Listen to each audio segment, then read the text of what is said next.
এরে আল্লাহর গোলাম, কোন কথা বলতেছিলাম মনে নাই? আপনাকে আসেনি মনে? কি ওপেন হার্ট সার্জারি আল্লাহ করেছেন। রহমতের নবীকে ওপেন হার্ট সার্জারি করেছেন টোটাল 4 বার। জবাব দিতেছিলাম নবীর কলবে কি ময়লা, ধুইলেন কেন? না না, রহমতের নবীকে এমন এক জগতে নিতেছেন, ওই জগৎ সম্পর্কে নবী ওয়াকিফ না, ওই জগৎ টোটাল আলাদা। এজন্য আমার আল্লাহ জমজমের পানি দিয়া গোসল করাইয়া এরপরে আমার আল্লাহ নবীর ওযু করাইলেন। নবী বলেন আমি জমজমের পানি দিয়ে ওযু করলাম, আর ওখানে যাইতে গেলে ওখানের আবহাওয়া আলাদা, এজন্য আগে একটু পাওয়ার ভিতরে ঢোকানো দরকার, আল্লাহ ঢুকাইয়া দিলেন। এইটারে বুঝাইতে এখন কত সোজা, 50 বছর আগে কত কঠিন ছিল, এখন সোজা কেমনে? কয় যারা সৌদি আরব যাবেন টিকা লাগা, সরকার এখন আরো কড়া করছে, টিকার সার্টিফিকেট না নিলে ভিডা, ইনজেকশন লাগাও, কারণ আরবের আবহাওয়া বাংলাদেশের আবহাওয়া এক না। এজন্য তুমি ইনজেকশন নাও, তুমি টিকা লাগাইয়া ওখানের আবহাওয়া যেন তোমার শরীরের সাথে অ্যাডজাস্ট হয়ে যায়। আমার আল্লাহ নবীর কলবের মধ্যে আলাদা পাওয়ার দিছে, ওই আবহাওয়ার সাথে যেন অ্যাডজাস্ট হয়ে যায়, কষ্ট না হয়। নবী বলেন এবার আমি ওযু বানাইলাম জমজমের পানি দিয়া। এজন্য অনেক উলামায়ে কেরাম বলেছেন জমজমের পানি কাউসারের পানির থেকেও দামি। রহমতের নবীকে সাহাবায়ে কেরাম প্রশ্ন করলেন, ইয়া রাসূলুল্লাহ জমজমের কূপের তলা কই? এর যে পানি যাইতেছে ও মানে কোটি কোটি ট্রিলিয়ন বিলিয়ন পানি হাজিরা নেয়, কমেও না বাড়েও না, এর তলা কই? রহমতের নবী বলেন সাহাবা এই জমজমের পানির কূপের তলা হাউজে কাউসারের সাথে লাগানো। নবী বললেন এবার 2 রাকাত নামাজ আমি আদায় করলাম। মেয়েরাজ শুরু হইল মসজিদ থেকে, কিতের থেকে? এজন্যই তো আমরা মসজিদ গিয়ে নামাজে দাঁড়াই, নামাজে মেয়েরাজ করি। কি করি? মেয়েরাজ। মসজিদে গিয়ে নামাজ আদায় করো। নামাজ আল্লাহর সাথে গভীর সম্পর্ক তৈরি হয়, কথা হয়। বান্দা যখন নামাজে দাঁড়ায় ওখানেও কিন্তু ওই সুবহান দিয়া শুরু হয়, হয়নি? সুবহানাকাল্লাহুম্মা আছে না? অবিহামদিকা ওয়া তাবারাকা ইসমুকা ওয়া তাআলা জাদ্দুকা ওয়া লা ইলাহা গায়রুক। সুবহান। আমি এখন মেরাজে ঢুকতেছি। বান্দা যখন নামাজে দাঁড়ায় গেল তখন বান্দা আল্লাহর সাথে সম্পর্ক তৈরি করে, আল্লাহর প্রশংসা করে। আলহামদু, আল্লাহ বলেন লিমানিল হাম, কার গুণগান গাইলা? কাইলিল্লাহ। আল্লাহ বলেন মানিল্লাহ, আল্লাহকে। বান্দা জবাব দেয় রব্বুল আলামিন। আল্লাহ প্রশ্ন করে রব্বুল আলামিন কে? বান্দা জবাব দেয় রহমান। মানির রহমান, বলে রহিম। এভাবে কথা হয়, মেরাজ চলে আল্লাহর সাথে। উরুজ, উপরে যাইতেছে বান্দা, আল্লাহর মহব্বতের সাগরে ঢেউ খেলতেছে, মহব্বতের দিকে অগ্রগামী হইতেছে। এই জন্যই দেখছেননি নামাজ একটা ইবাদত, ঠিক এমনই তো একটা ইবাদত হজ করা, এমনই ইবাদত যাকাত দেওয়া, এমনই ইবাদতের অংশ বাইতুল্লাহ তাওয়াফ করা। কিন্তু ব্যবধানটা কি? বান্দা যখন যাকাত দেয় তখন যদি খানা দেয় খাওয়া যাবে, সালাম দিলেও জবাব দেওয়া যাবে। হজে গিয়ে বান্দা তাওয়াফ করে বাইতুল্লাহ, লাব্বাইক আল্লাহুম্মা লাব্বাইক, ওই সময় যদি কেউ সালাম দেয় নেওয়া যাবে, খানা দিলেও খাওয়া যাবে। নামাজে চলবে নি? বলবে ভাই নামাজ একটু পরে ফাঁকি দিয়ে একটু খাইয়ে লো, চলবে? সালাম দিছে জবাব, নামাজে আপনি আছেন, সালাম দিলে জবাব দেওয়া যাবে? সৌদি আরবে গেছি অনেক আগে, এই সময় কত কোয়ালিটি, দুনিয়ার সব কোয়ালিটির মানুষ হেন বাবা। একটা কেবলার দিকে পাও এরকম দিয়া সমানে নাকটাই নিয়ে ঘুমাইছি। আমি পাশে বইয়ে তেলাওয়াত করতেছি, একামত হয়ে গেছে, দাঁড়ায় গেছে। দাঁড়ায় আপনি দেখারাই বসে, এর মধ্যে এসে মোবাইল ও বাইর করে বলতেছে সলা সলা, নামাজের ভিতরে আছে, আবার পকেটে হান্দাইয়া খারাই বসে নামাজ। আর একটা দেখলাম সেজদায় যাওয়ার আগে পকেট থেকে একটা কাঠের টুকরা বাইর করে কপালের তলে দিছে। কি ও কয় যে ইবলিস সেজদা দিয়ে জমিন নাপাক করছে, তো এই জন্য আমরা কাঠের উপরে দিই।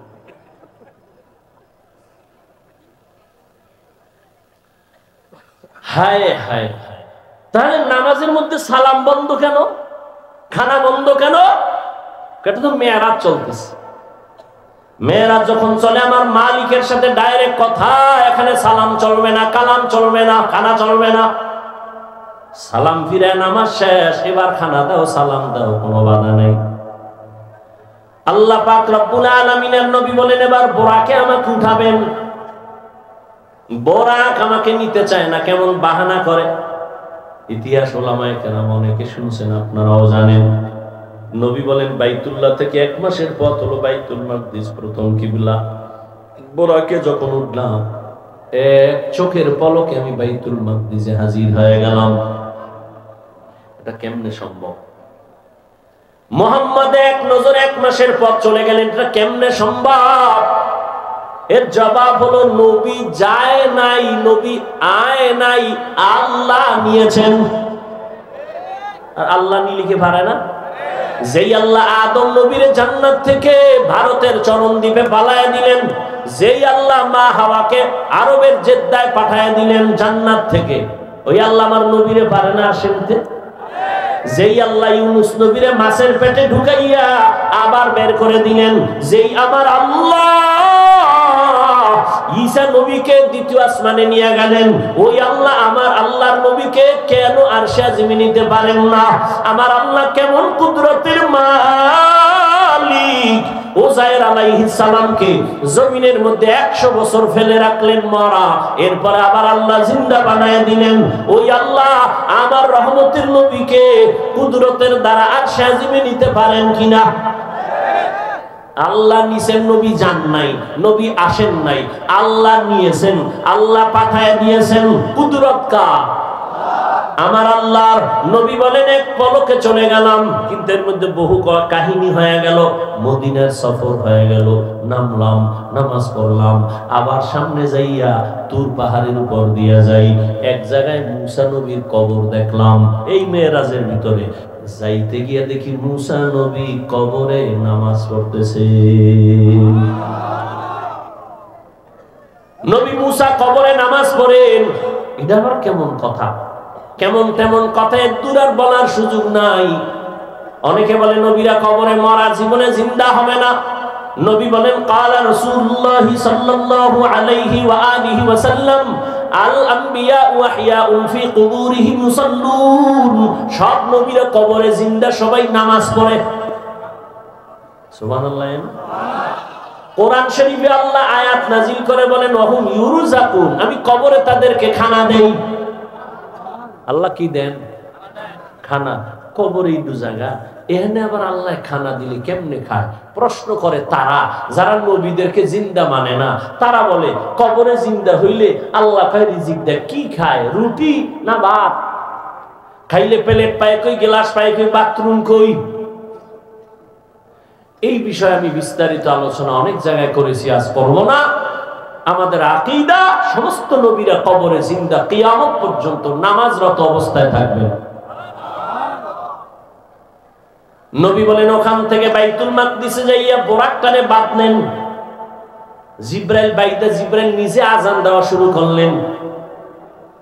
বোরাকের বাঁধলেন কেন? পালায় যাবে? কয় না, এখান থেকে আরেক সবক নেও, নিজের মাল নিজে হেফাজত করো, অন্যের উপরে ন্যস্ত করিও না। নিজের দোকান নিজে হেফাজত করে বলো তাওয়াক্কালতু আলাল্লাহ। নিজের সন্তান নিজে হেফাজত করো, আরেকজনের উপরে ন্যস্ত করো না। জিব্রাইল আজান দিয়ে দিলেন। আজান নবী দিলে তো আর মজা হইতো, সেখানে সব নবী রাসূল হাজির। জিব্রাইল আজান দিছে, আমার নবী আজান দিলে ঝামেলা। কারণ আমার নবী যদি বলেই ফেলেন হাইয়া আলাস সালাহ, নামাজের দিকে আসো, এটা বাই ফোর্স অর্ডার। আর নবী যদি অর্ডার দিয়েই দেন, যদি না মানো কাফের হয়ে যাবে। এজন্য আল্লাহ উম্মতের কাফের থেকে বাঁচাইছে। জিবরাইল আযান দিছে, হাইয়া আলাস সালাহ। উম্মত যদি না যাও কাফের হবা না, হয়তো ফাসিক হয়ে যাবে। আর নবী যদি কয় হাইয়া আলাস সালাহ, তুমি যদি ডিনাই করো তুমি কাফের হয়ে যাবে। নবীর অর্ডার বাই ফোর্স অর্ডার। নবীজি এবার সব নবী রাসূলদের সামনে 2 রাকাত নামাজের ইমামতি করলেন। নবীর যেহেতু পুরস্কার দিবেন, পুরস্কার দেওয়ার জন্য সবাইকে আল্লাহ হাজির করলেন। নবীকে পুরস্কার দেয়া হবে। ওখান থেকে আমার আল্লাহ বোরাকে নিয়ে গেলেন। জিব্রাইল সফর সঙ্গী উপরে আসমানে। নবীজি বলেন একটানে আসমানে গিয়ে দেখি আসমানের মধ্যে 2টা দরওয়াজা তালা লাগানো। দরওয়াজাগুলো জমরাত ইয়াকুত পাথর দ্বারা বানানো। তালা হলো নূরের তৈরি তালা। জিব্রাইল কয় ভিতরের দারওয়ান দরজা খোল। দারওয়ান কয় মান আনতা, কে তুমি? বলে আনা জিব্রাইল। ওয়া মান মা'আক, তোমার সাথে কে? বলে হুয়া মুহাম্মদ সাল্লাল্লাহু। জিব্রাইল দারওয়ান কয় অনুমতি আইসুনি আনসুনি কাহানসি। কথা খুলো, চাবি দে। আমি ভিতরে, তালা বাইরে। চাবি কই? বলে ইসমে আজম, বিসমিল্লাহ হলো তালার চাবি। নবী বলেন আমি বিসমিল্লাহ বলে তালায় হাত দিলাম, দোনো দরজার তালা খুলে গেল। আমি ভেতরে ঢুকলাম। এইভাবে প্রথম আসমান পুরাটাই দেখলাম। দেখা দেখা দ্বিতীয় আসমানে গেলাম, তৃতীয়, চতুর্থ, পঞ্চম, ষষ্ঠ, সপ্তম। এবার যাইতে যাইতে 7 আসমানের উপরে গিয়ে দেখি একটা নূরের কাবা, বাইতুল মামুর। 70,000 ফেরেশতারা কাফেলা বানায় তওয়াফ করে। একবার যারা করবে কিয়ামতের আগে এদের সিরিয়াল আর আসবে না, এত বেশি ফেরেশতা। নবী বলেন ওখান থেকে উপরে গেলাম সিদরাতুল মুনতাহা, বিশাল এক বড়ই গাছ। বড়ইগুলো তেলের ড্রামের মতো বড় বড় বড়ই। পাতাগুলো হলো গাছের পাতা, হাতির কানের মতো বড়। রহমতের নবী বললেন ওখান থেকে আল্লাহ আমাকে আর উপরে নিয়ে গেলেন ভিন্ন বাহনে। যাইতে যাইতে যাইতে যাইতে যাইতে অনেক অনেক অনেক অনেক উপরে এক পর্যায়ে দেখি অন্ধকার, কিছুই দেখা যায় না। আমার বাহন চলতেছে। আর জায়গায় দিয়ে দেখি আগুনের মাঝখান দিয়ে আমার সফর চলতেছে। যাইতে যাইতে হঠাৎ অনেক উপরে গিয়ে দেখলাম আল্লাহ তাআলার নূরের তৈরি আরশে আজিম। 8 জন ফেরেশতা কাঁধে নিয়ে দাঁড়ানো। এদের পা 7 জমিনের নিচে। ফেরেশতারা জানে না ওদের কাঁধের উপরে কি আছে। আমি জুতা সহ গেছি তো, জুতাটা খুলতেছিলাম, আওয়াজ আসতেছে নবী জুতা খুলবেন না, আরশে আজিম আপনার জুতা ধুলি নেওয়ার জন্য পাগল হয়ে আছে। কারণ আপনার নবুয়তের সীমানা, মুসা নবীর নবুয়তের সীমানা যেই পর্যন্ত, তার মেরাজের সীমানা ওই পর্যন্ত। আর আপনার নবুয়তের সীমানা শুধু জমিনে না, আরশে আজিম লৌহ কলমের জন্য আপনার মেরাজও চলতেছে এই পর্যন্ত। নবী বলেন আমি গেলাম, এর উপরে উঠলাম। আরশে আজিমের উপরে আবার আল্লাহর অনেক উপরে হলো কুরসি, চেয়ার। চেয়ারের চতুর্পাশে 70,000 পর্দা লাগানো নূরের। ওয়াসিআ কুরসিয়ুহুস সামাওয়াতি ওয়াল আরদ। আল্লাহ তাআলা একটা একটা পর্দা আলাদা করে করে আল্লাহ আমাকে কাছে নিয়ে নিলেন। আল্লাহ তাআলা বলেন আমি আমার বান্দাকে ভ্রমণ করাইলাম। সুবহানাল্লাযী আসরা বিআবদিহি লাইলাম মিনাল মাসজিদিল হারাম ইলাল মাসজিদিল আকসা। এখানে আরেকটা পয়েন্ট বইলে আমি শেষের দিকে যাচ্ছি। কোরআন শরীফ এমন দামি একটা কিতাব, যে কিতাব ধরলে সওয়াব, পড়লে সওয়াব, দেখলে সওয়াব। জাইনা পড়েন সওয়াব, না জেনে কোরআন তেলাওয়াত করেন সওয়াব। সেই কোরআনে আমার আল্লাহ নবীদের নাম নিয়ে ডাকছেন, ইয়া নূহ, ইয়া মুসা, ইয়া ঈসা ইবনে মারইয়াম, ওয়া নাদাইনাহু ইয়া ইব্রাহিম। সুলাইমানের নাম ডাকলেন, দাউদের নাম ডাকলেন, কিন্তু আমার নবীজির নাম আল্লাহ কোরআন শরীফে কোথাও ডাকেন নাই, ধরেন নাই। কেন? একটু আগেই বলেছিলাম আমার আল্লাহ মুহাম্মাদের আশিক। নবীজির নাম ধরে কোরআনে ডাকেন নাই। তবে এমন এমন শব্দ দিয়ে ডাকছেন যে শব্দগুলো ব্যাখ্যা না করলে বুঝে আসে না, এত অলংকারওয়ালা শব্দ। ইয়া আইয়ুহাল মুযাম্মিল কুমিল লাইলা ইল্লা কালিলা, ইয়া আইয়ুহাল মুদ্দাসসির কুম ফাআনজির ওয়া রাব্বাকা ফাকাব্বির ওয়া সিয়াবাকা ফাতাহহির। ইয়াসিন, তাহা, হামিম। রহমতের নবীর দামি দামি শব্দ দিয়ে উপাধি দিয়ে ডাকলেন, মজার শব্দ, মায়ার শব্দ। নবীর উপাধি দিলেন রাহমাতুল লিল আলামিন, খাতামুন নবিয়্যিন, সিরাজাম মুনিরা, বাশীরাও ওয়া নাযীরা। নবীকে ডাকলেন কাউসারওয়ালা। নবীকে রাহমাতুল লিল আলামিনের উপাধি দিলেন, ইমামুল মুরসালিনের উপাধি দিলেন। তাহলে নাম ধরে না ডাকলেও উপাধিগুলো কি নরমাল না অনেক দামি? সীমানাহীন দামি। কিন্তু হাজারো আশ্চর্যের মধ্যে একটা আশ্চর্য হলো, যেই মেরাজের ঘটনাকে এখনো বেঈমান নাস্তিকরা মেনে নিতে পারে না, এত বড় আশ্চর্য ধরনের ঘটনার ক্ষেত্রে আমার আল্লাহর নবীরে সম্বোধন করলেন একটা নরমাল শব্দ দিয়া, বান্দা। আল্লাহ নবীরে বান্দা বলছেন। আমরাও বান্দা, হিন্দুরাও বান্দা, ইহুদিরাও বান্দা, খ্রিস্টানেরাও বান্দা, নবীও বান্দা। এত নরমাল শব্দ দিয়ে আল্লাহ ডাকলেন কেন, ধরলেন কেন? দামি দামি শব্দ দিছে, খাতামুন নবিয়্যিন, সিরাজাম মুনিরা। আর মেরাজের ঘটনায় আল্লাহ কয়, আমি মেরাজ করাইলাম আমার বান্দাকে। নবীজির নরমাল শব্দ বান্দা বললেন কেন?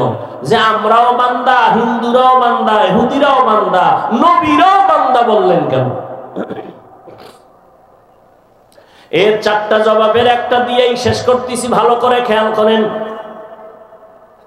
এক নাম্বার, আমার নবী নিজেরে বান্দা বললে বড় খুশি হন, বড় আনন্দিত হন। নবীর পছন্দ, নিজের বান্দা বললে বড় কামিয়াবি মনে করে, সফল মনে করে। এজন্য নবী আপনি এত কষ্ট করে ইবাদত করেন কেন? নবী জবাব দিলেন, আফালা আকুনা আবদান শাকুরা, আমি কি আল্লাহর কৃতজ্ঞ বান্দা হব না? এই জন্য নবী যখন মেরাজে চলেই গেলেন, আল্লাহ কি নিয়ে গেছেন? নবী বলেন, তিনটা হাদিয়া নিয়ে আসছি। আত্তাহিয়াতু লিল্লাহি ওয়াস সালাওয়াতু ওয়াত তাইয়্যিবাত। আল্লাহ কয়, নবী আপনারও তিনটা দিয়া দেই।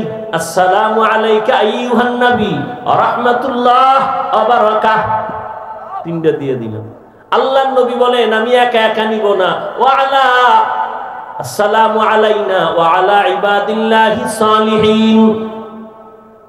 হাদিয়াটা দিয়া মোটামুটি প্রাথমিকভাবে একটা শেষ। এবার আল্লাহ কয়, ফেরেশতারা তোমরা টের পাইছো? হ্যাঁ, তা সাক্ষী দাও। ফেরেশতারা সাক্ষী দেয়, আশহাদু আল্লা ইলাহা ইল্লাল্লাহ। আমারটা দাও, আমার বন্ধুরটা দিবে না? এবার ফেরেশতারা বলে, ওয়া আশহাদু আন্না মুহাম্মাদান। এ চুপ হয়ে গেল। আরে মুহাম্মাদান বইলে এর পরে সামনে বলো, কি বলবো? রাসূলুহু। না না না, কি বলবা? আমার বন্ধু যেটা দিছে ওইটার আগে আনো। আমার বন্ধু নিজেরে দিছে বান্দা, আর আমি নবীরে দিছি রাসূল। আমারটা পরে নাও, আমার বন্ধুটা আগে নিয়ে আসো। আগে বলো আব্দুহু, এরপরে আমারটা লাগাও রাসূলুহু। আমার বন্ধুটা আগে লাগাও আব্দুহু, এরপরে পরে আমারটা লাগাও রাসূলুহু। আব্দুহু দাও আমার, আমার বন্ধুর, বন্ধুটা আগে নিয়ে আসো। আমার বন্ধুরে খুশি করা আমার মাকসাদ। এই জন্যই তো আব্দুহু আগে নিয়ে আসছেন। বান্দা বড় দামি, আর বান্দার সাথে আল্লাহর সাথে একটা গভীর সম্পর্ক। ওই গভীর সম্পর্কের নাম ইবাদত। আর ইবাদত যারা করে তারা বান্দা, যার ইবাদত করে তিনি মাবুদ। আর ইবাদত করার মধ্যে আমার নবী শ্রেষ্ঠ। আমার নবীর মতো ইবাদত করেন ওয়ালা কিয়ামত পর্যন্ত আর একজনও আসে না, আসবেও না। বান্দার দাম আছে না নাই? এখন একদল চোরারা কয়, তো ঠিক আছে, নবীরে আল্লাহ বান্দা বলছে। বান্দা বলার চার কারণ। কয় কারণ? আমি মাত্র দুইটা বলছি। ওরা কি কয়? ঠিক আছে, নবী বান্দা মেনে নিলাম। যারা নবীরে নিয়ে কিসের তৈরি তৈরি করে পেছ লাগে, নবী যে বান্দা, এটা তো দুনিয়ার ক্ষেত্রে বুঝলাম বান্দা, সেখানে তো বান্দা না। আল্লাহ কায় খাপ সাবধান। আমি ওখানে নিয়েও কি বলছি জানো? ফাআওহা ইলা আবদিহি মা আওহা। আসেনি বান্দা? কথা বলেন না কেন? কি বুঝেন আল্লাহই জানে। কিয়ামতের দিনও বান্দার দাম। আল্লাহ জান্নাতীরে ডাকবে, এই জান্নাতীরা কই যাও? জান্নাতের দরজায় তালা লাগানো, চাবি মুহাম্মাদের কাছে, ওদিকে যাইস না। কই যাবি? ইয়া আইয়াতুহান নাফসুল মুতমাইন্নাহ ইরজিই ইলা রাব্বিকি রাদিয়াতাম মারদিয়াহ ফাদখুলি ফি ইবাদি ওয়াদখুলি জান্নাতি। আগে জান্নাত নাগে বান্দা? হ্যাঁ, আগে আমার বান্দা মোহাব্বতের এদের কাতারে গিয়া মজলিসে গিয়া বসো। আমার প্রিয় বান্দা যারা নফসে মুতমাইন্নাওয়ালা, আমার প্রিয় বান্দা, এদের কাফেলায় গিয়া বসো, এরপরে তোমার জান্নাত। আগে বান্দার কাফেলায় যাও, এরপরে জান্নাতে যাও। এজন্য আল্লাহ কয়, আমার বন্ধুদের বন্ধু বানায় চলো, এরপরে তুমি আমার মোলাকাতের অপেক্ষায় তুমি সামনে আগাও। এই জন্য আমার নবী বান্দা, নিজেরও বান্দা বললে অনেক খুশি হয়, কারণ আমার নবী আল্লাহর বান্দা হইয়া এত পরিমাণে ইবাদত করেছেন। আম্মা জান আয়েশা রাদিয়াল্লাহু আনহাকে সাহাবায়ে কেরাম জিজ্ঞাসা করলেন, ও আম্মা জান, নবীজির আশ্চর্য দুই একটা কথা আমাকে শুনান তো। শেষের দিকে চলে আসছি। আম্মা জানকে জিজ্ঞাসা করলেন, নবীর দুই একটা আশ্চর্য কথা শুনান তো। আম্মা জান আয়েশা জিজ্ঞাসা, আরে নবীজির আশ্চর্য না এমন কি আছে? নবীর জীবনে আশ্চর্য না এমন কি আছে? সবই তো আশ্চর্য, তবে একটা শুনো। এর পর্দার আড়ালের আম্মা জান আয়েশা রাদিয়াল্লাহু আনহা 6 বছর বয়সে নবীজির সাথে বিবাহ হয়ে গেল। 9 বছর বয়সে আম্মা জান নবীজির ঘরে চলে গেলেন। আম্মা জানের 18 বছর বয়স, ওই সময় নবী দুনিয়া থেকে চলে গেলেন। হিসাবটা বুঝে থাকলে বলে, আম্মা জান আয়েশা নবীর ঘর করলেন কয়দিন? কথা বলেন না, ঘুমাইতেছেন না? কয় বছর ঘর করলেন? মাত্র 9 বছর। আমগো দেশে তো বোনদের 18তে বিয়েই হয় না। এর মধ্যে আর এক দলে আবার আগুন লাগাই দিছে, বাল্য বন্ধ করো, বাল্য বিবাহ চলবে না। আকাম চলবে, বিবাহ চলবে না। করো, আকাম করো, সারা রাত দরজা জানালা আটকাইয়া মোবাইলে আকাম চালাও। চোখের জিনা, কানের জিনা, অন্তরের জিনা, জবানের জিনা চালাও। ঘরে ঘরে মোবাইলে গুনাহ চলে, সারা রাত গুনাহ দেখে। গুনাহ উচিত ছিল ঘুমের মধ্যে ঠাড়া ভরা। ঘুম থেকে উঠে দেখা দরকার ছিল চেহারাটা শুকার হয়ে গেছে। শুধু মুহাম্মদের উম্মত হওয়ার কারণে আল্লাহ গজব দেন নাই। না হয় ঘরের মধ্যে যেই জিনা চলে সারা রাত মোবাইলে, আল্লাহ বাঁচায় রাখছে, এটা তো মুহাম্মদের উম্মত হওয়ার বরকত। আম্মা জান আয়েশা রাদিয়াল্লাহু আনহা বলেন, মাত্র নবীর ঘর করছি 9 বছর। 18 বছরের আমি একটা মেয়ে, রহমতের নবীর 9 বছর সোহবাত পাইয়া কি পাইছি জানো? 2000-এর উপরে হাদিসের হাফেজা হয়ে গেছি। আমগো আম্মা জানরা কয়টা হাদিস জানে? আপনারা জানেন না? শুধু সাফার জোরে আহলে হাদিস। হ্যাঁ, আম্মা জান আয়েশা রাদিয়াল্লাহু আনহা বলেন, আমি নবীর ঘর করছি 18 বছর বয়স পর্যন্ত। 9 বছর